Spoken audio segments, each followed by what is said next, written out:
Alam ba natin paano i-compute ang ating score or rating para sa NCOI or ang Non-Classroom Observable Indicators?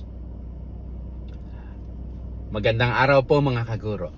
Narito po ang pamamaraan para i-compute natin ang ating NCOI rating.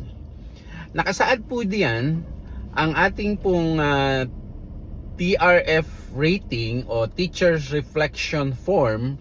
Ang rating niya divided by 20 at ang quotient po ay imumultiply sa weight allocation ng NCOI which is 25. Ang sagot po niyan, yun po ang inyong NCOI rating. Maaari pong mag-administer ng behavioral events interview upang malaman ang karakter at fitness pati na ang potential ng isang applicant.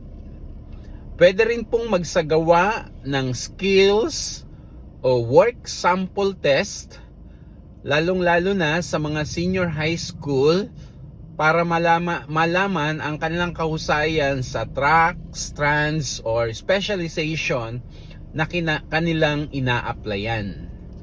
At iba pa pong evaluative assessment, kasama po riyan ang ethics-oriented and personality development upang magkaroon ng guide ang superintendent kung sino ang karapat-dapat na applicant. Paki-like, share, subscribe, comment po kung meron kayong katanungan.